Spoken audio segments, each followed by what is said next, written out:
Invest or skip? Decide with me kung magandang investment opportunity yung TOPA1 and TOPA2 perpetual preferred shares. So today I'm here with Erik Lim, the President and CEO of Topline Business Development Corporation, one of the recent entrants to the Philippine stock market who had its debut noong April 8, 2025 lang. Since then, umakyat na ng more than 300% yung stock from its day one price of 31 cents per share, making it one of the best IPOs that we've had in a while. So congrats po on the very successful IPO. Thank you, Trina. We appreciate the support of our investors, so thank you very much. Yeah, and it was such a brave move from top kasi you guys were the curtain raiser and people were so scared to list, and yet si Topline, it defied the norm. Before we talk about the details of the follow-on offering, I want to introduce Top to my audience using my 1D framework because it gives them every basic information they need to get to know a company. So 1D stands for operations, net income, expansion, and dividends. So starting with operations, how does the company make money? So Top is a Cebu-based, vertically integrated liquid fuels company that makes money by buying fuel at wholesale or import prices and selling it at a small markup to industrial clients in high-growth industries such as shipping, transportation, construction, mining, and agriculture, and to retail customers through its light fuels brand in Visayas. Meron pa ba kayong gusto idagdag to? We can probably say, kasi they always tell us, mga young blood. But we think we're not very young anymore, given the circumstance. So, yeah, we can probably say that. A little young na lang. For the net income part, let's look at the quality of Top's earnings. So when I looked at your latest financial statements for the past 2 years, nakita ko yung annual. Yan, Top's revenues and bottom line have been growing double digits. Can you tell us more about the business earnings? Well, you know what, Trina, if you think about Topline, if you compare ourselves pre-pandemic, we incorporated the company 2013. So just a backgrounder, we're actually the third generation of the family in terms of creating new businesses, but we're the first generation for Topline as a team. So when we started 2013, we were into real estate, mall development, and eventually when we further to 2017, we created several subsidiaries in the company, and then we created the fuel segment, which is Topline Business. So when we started Topline Business, it actually started as a buy and sell mechanism in terms of business model. I think you asked me earlier, what's the business model? And interestingly enough, we were really thinking about just buy and sell. And then eventually, as the businesses evolved over the years, we said, maybe we can also add certain integrations in the different supply chains. So 1 or 2 years later, we added the vertical integration approach since pre-pandemic and even until now. So if you look at the different supply chains now in Topline, before we were more into trading, now it's basically making the different supply chains even more efficient. So ngayon, before it was more about just delivering to the customer. Now we have the depot, we have the infrastructure in place, the tank trucks to deliver. We now have the retail outlets. So basically, as the business model or the business expands, we also had to innovate ourselves to adapt to the changing times. Yeah. So with the vertical integration, it means mas efficient yung process. So we were actually asked in our different investor briefings as to what sets us apart with the different players. Diba? So kasi let's face it, there are a lot of giants in the industry. And for us in Topline, it's not about being big or being small. It's basically checking which niche market that we're focusing on, which is basically, especially if we're looking at Cebu or the Visayas, we have those pockets of developments that we can also cater at. So for us, when we were able to target those markets and we were able to access the potential of those industries. So just to give another example is, as what you've mentioned when we listed, last month was our first year anniversary. And everyone was asking us, are we really going to list? Now, given the volatile times. And I think your friend, Mr. Trump, unleashed the Liberation Day tariffs at the same time when we listed. And everyone was calling us, are you really going to list? No? And we said, of course we are. In fact, we were oversubscribed at the time. Fast forward a year later, we're up about 300% or so. So fortunately for us, we were able to capitalize on that market dynamics. No? And then, interestingly enough, as what you've mentioned, for the FOO or the follow-on offering, now we're in this Middle East crisis. So apparently, your friend is quite timely. Quite timely. So possibly, it's not really about the timing in the market because we can't really time it properly at sometimes. But it's basically the situation. We can't really get a perfect one. It's basically how we develop that mindset of preparedness every time. Okay. So in spite of the times, in spite of what's happening, Top ended up becoming a great investment since its IPO. Let's go to expansion. So you said you were mentioning kanina yung vertical integration. Yung growth and expansion angles of Top line, is it just about that vertical integration or is there something more? Actually, if you look at the company, if you zoom out a little bit, the company is actually, the revenue drivers are two components. No, so we have the commercial fuel trade, which is, we call it the CFT, which deals with industrial clients, so shipping companies, transportation. And yan yung bulk ng revenues. Bulk revenues. And then the other part of the pie is the retail, which is light fuels, no, the service stations. So if you go back to CFT, currently based on our first quarter financials, CFT is about 92% of the revenue, and the other 8% is light fuels. So 92, 8%. Maliit lang pala ni light fuels. Maliit pa siya. Maliit pa siya. But if you go back 1 year, 2 years before, as what you've asked earlier, light fuels was 95% and CFT was 95%. And then if you go back, even on the previous year, LFC was 2%. So light fuels is a very fast-growing brand. It's not just like in a span of years. Quite fast. In fact, if you look at the revenue dynamics right now, again, based on our first Q, 92 and 8%. So when we listed kasi last year, it's quite interesting because when we informed the market, we were looking at 30 stations in a span of 3 years. And fortunately enough, in 2 or 3 months' time, we were able to acquire a network of stations. Yeah. No, not only specifically in Cebu or Central Visayas, we're actually able to acquire in Cebu in 4 different islands: Cebu, Negros, Siquijor, and Ormoc. So now, instead of just focusing on Central Visayas, we're now focusing on different islands in the Visayas. So last year when we listed, we were only operating 4 light fuel stations. Now, 2 or 3 months later, after we listed, because of the acquisition. Because of acquisition, we have a network of 50 stations. Wow. So huge jump. Yeah, quite huge, no? And then fast forward to last quarter. From 4 stations operating last year, we were now operating 18 stations. The other 32 is undergoing rebranding.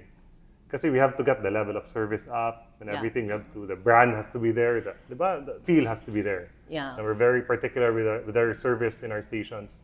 So eventually, now for this year, we're actually looking at rebranding all of the 50 stations for this year. Okay. For light fuels.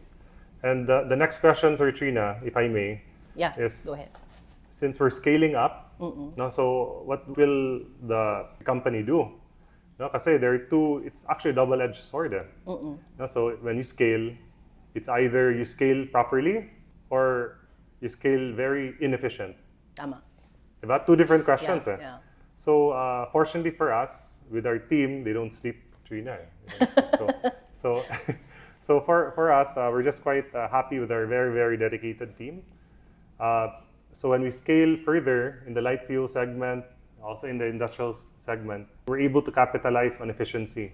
So basically economies of scale. What we're looking now is scaling properly, investing strategically, especially there's a war ongoing. No? Yeah. We have to be prudent with our capital and our expansion. So that's what we're doing currently. And I think, I guess yun yung na-reveal na strength ni Topline. It's all about your efficiency. Acquiring yung fuel stations is, I think, so much better than building them from scratch. So I think it was a smart deal. Tapos ever since na-announce yun, biglang lumipad na yung stock ni Topline. On dividends, let's now talk about the latest preferred shares offering. So just for the purposes of the viewers, preferred shares give investors first dibs on the dividends of the company compared to regular shareholders. It's something usually offered by large and mature companies. So this is an interesting strategy to raise capital for somewhat young industry player like Topline. So perpetual naman means the shares have no fixed maturity date, meaning if you want to exit, you'd have to sell your shares on the stock exchange to get your money back or wait until Top decides to redeem the shares. Tapos may step up din yung dividends, which means after a certain number of years, pwede magkaroon ng bagong dividend rate based on the prevailing government bond rate. So TOPA1 and TOPA2 are both being offered for 100 pesos per share, but they have key differences. Okay? For TOPA1, sa third anniversary from issue date, magsa-start yung possible early redemption and step-up rate. Yung TOPA2 naman on the fifth anniversary. Okay? So my question, Eric, is what are the preferred shares offering for? In the prospectus, you mentioned proceeds will fund vertical integration initiatives. Can you be specific about what those are and what returns you expect from them? Yeah, sure. So again, interestingly enough, when we did our 5-year strategic planning session, so we have different phases when we expand. No? We just can't put everything in 1 year or 6 months. Yeah. So in fact, if you go deeper on the prospectus, and the regulators actually approved our shelf registration. No? So currently we have a shelf-registered preferred shares with the regulators of about 150 million preferred shares. And currently, on our first tranche, we're offering 15 million So preferred part pa shares. lang to. Part pa lang siya na for our expansion program. Okay. So the important thing right now is, given the current situation that we're into, it's all about energy security. Yeah. More than ever. Diba? So if you look at the use proceeds for the preferred shares, it's actually more about, first, the depot expansion, no, to get capacity in. No? And the second one is working capital. So two very, very important figures now that we're looking at expansion. So if you look at working capital, why? Because prior to the war, how much was diesel prices before the war? 60. Let's say 60 ganun. or let's say 60 pesos. Yeah. And then currently now it went up to almost 100, 100. more than 100. So in a cargo size, let's say for example, when you order a 1 million cargo, before you only pay how much? 60 million. Diba? Yeah. Ngayon, if you order the same cargo, how much do you pay?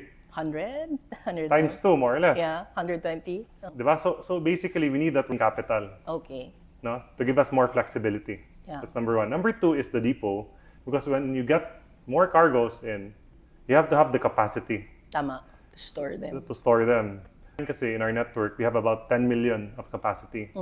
And now, with the use of proceeds, we can go to up to 40 million. Times 4. Times 4 on Okay. capacity. And so to supplement that, so we have the working capital, we have the depot capacity.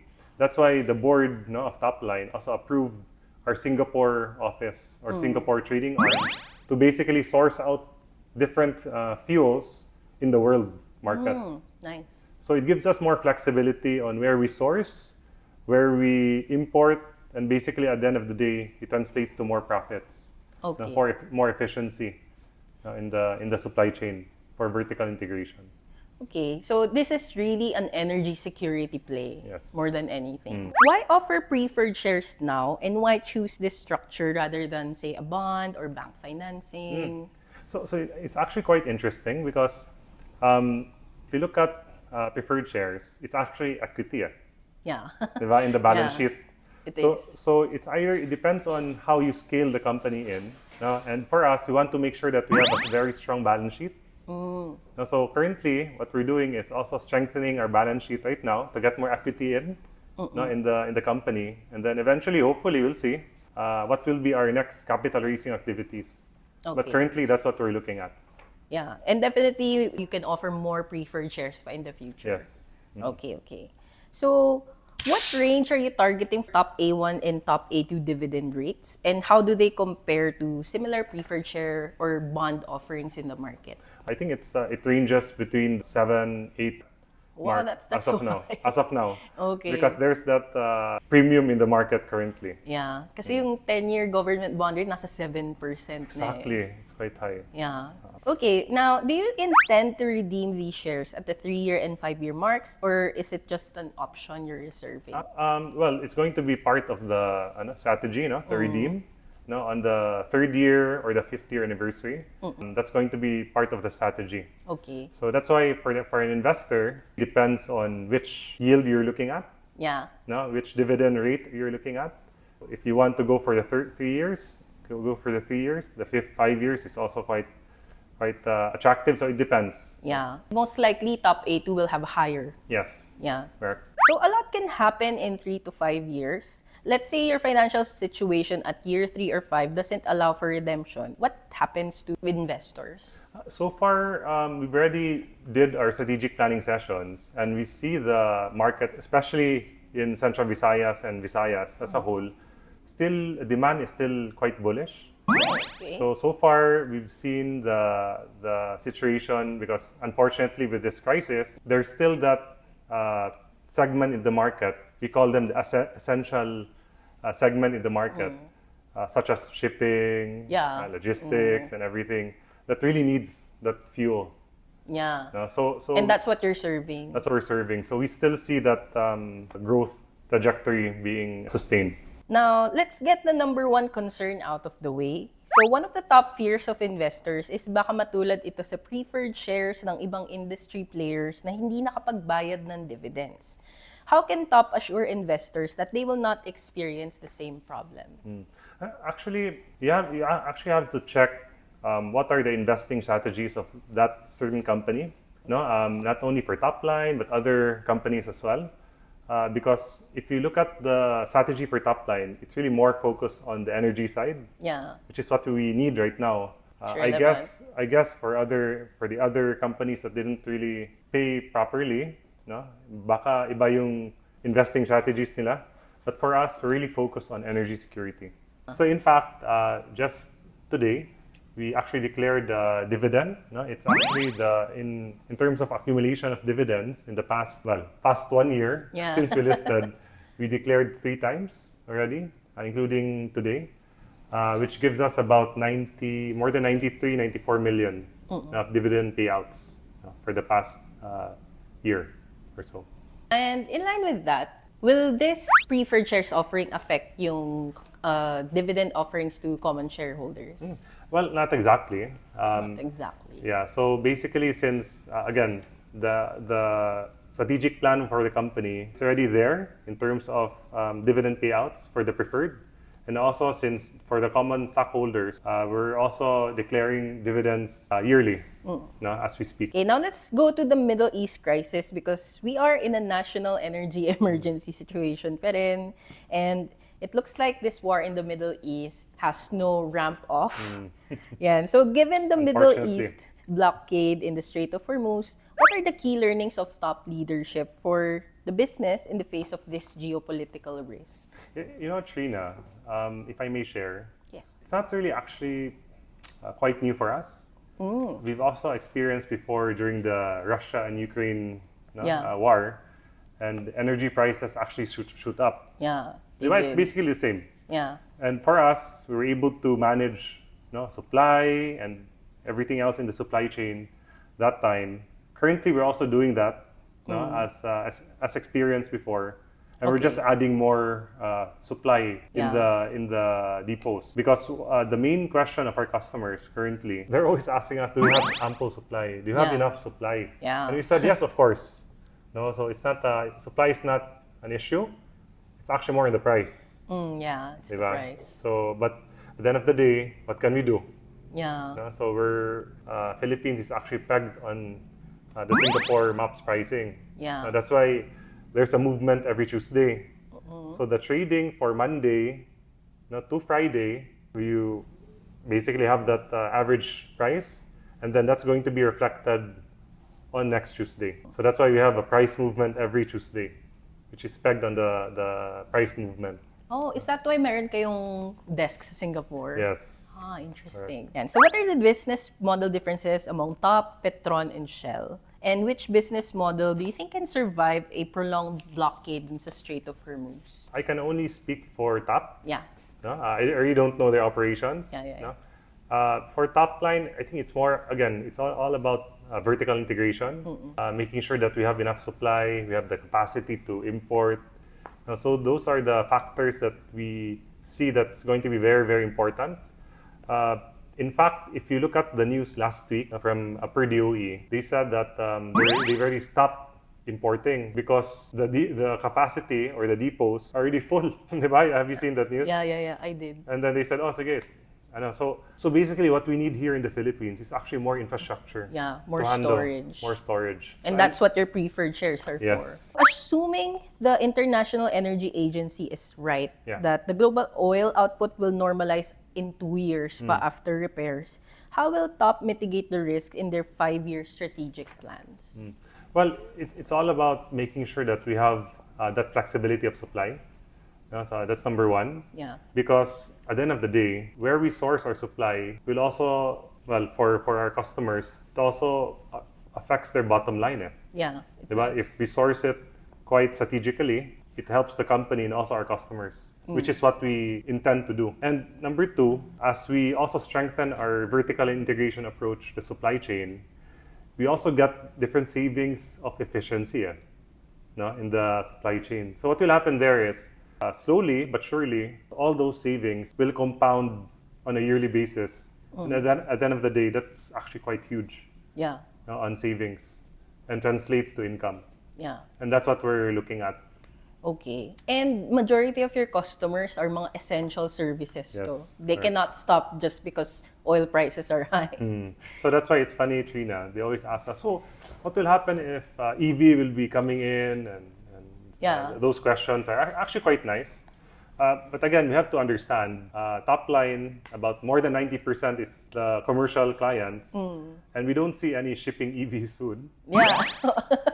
Yeah. Diba? So those are quite different point of views. If you look at light fuels, that's why we're not calling ourselves gasoline stations. Yeah. We call ourselves service stations. Service station. Diba? So what do we mean by that? If you go to our stations currently, there's a convenience store. We're partnered with the Robinsons Group, Uncle John, no? And recently we just signed an MOU with the V Green Group, no? To install the electric charging in the Yeah. different stations. And then we even have we call it the automated motor wash. I don't know if it's here in Manila, but it's all automated. When you go inside, just 5 minutes, the motors are clean. Yeah. Now we have the automated car wash, just 3 minutes, everything is clean, under chassis, everything. So again, we're positioning ourselves not only about selling gasoline or whatsoever, we're actually positioning ourselves to be a service-oriented station. So it's actually quite important for our business strategy moving forward. I went to an EV store yesterday. Oh, okay. Tapos nagtaas sila ng price. Oh, okay. Because you are right, there are no ships there are no planes na EV. So even, di ba, yung mga EVs, when they get transported, usually by ship. Correct. So they still use oil. Yeah, and majority of yung business ni Topline is servicing yung mga commercial fuel trading like that. So speaking of EV, since na-mention yung EV, a lot of people are switching to EVs. So the Stop service the EV market with charging stations. I think it's well positioned. Yeah. So currently, again, we're quite happy. It actually gives more flexibility in the consumers. if they would want the usual engine before or they would want the EV. That's why we have the charging stations in place soon with the V-Green group. Yeah, you with said our VinFast, partnership, right? VinFast group. I think you mentioned coming here, you rode the green GSM, GSM yeah. taxi. Yeah, so Coming we're soon in Visayas. in Visayas, coming soon. So we would love you to charge in our station soon. And currently, the way we see it in terms of EV sales, they're more geared towards hybrid. Yeah. No, so hybrid, well, you're using electricity, they're also using oil.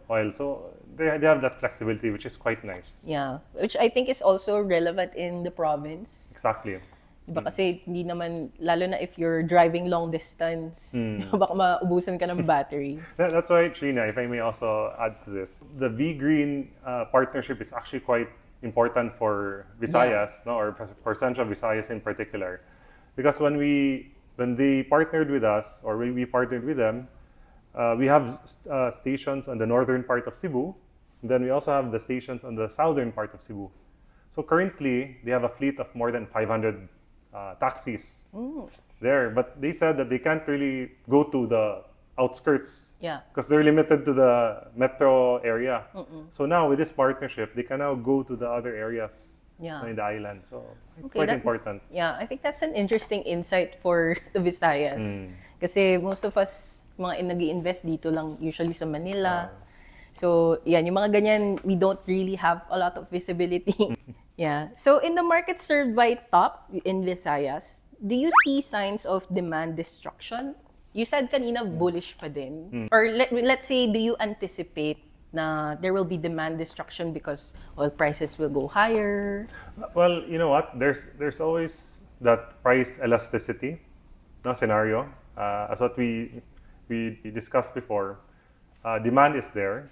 The question is, demand can also absorb that price elasticity. Hopefully, the economy could recover in the next couple of months. It remains to be seen. We have to see the policies in place, everything, and I think we have to come together. This is basically everyone helping each other and making sure that the economy is strong enough to withstand this war.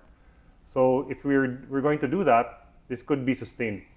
Okay. But so far in Cebu or Visayas, since we're different islands, still see that demand being sustained. And kapag nagkakaroon ng oil shortage, usually nauuna daw maubusan yung Visayas, Mindanao. Yeah, correct. Is that true?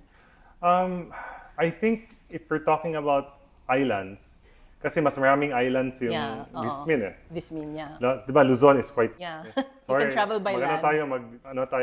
Geography ba yan, lessons? And then you can travel land, and then there's Mindanao. Yeah. So, different depots or whatsoever. In Visayas, it's quite interesting kasi different islands eh. Yeah. Bacolod, Iloilo, Cebu, Negros, Bohol, whatever. So ngayon, if we have that depot in place in Cebu for us, it can actually cater to the different islands in the Visayas. That's why what we're doing is actually more about energy security. Yeah, so it's energy security in Visayas. Yes, Visayas or Mindanao, or depends on where we also expand in the future. So for my last question, if you were to put 100K into either TOPA1 or TOPA2, which one would you pick and why? Can I ask for your 100K first?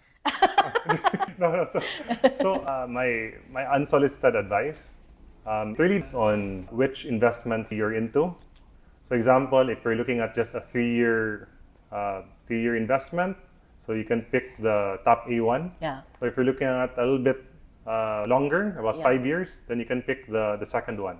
So it depends on what you need. Pwede mo siya i-split. Pwede mo i-split. So it really depends. Yeah. Okay. So thank you, Eric, for all the insights. So again, Topline is an energy security play, specifically for Visayas and or Mindanao. And thank you so much. Thank you. Thanks, Trina. Di ko alam how to end. I'm sorry.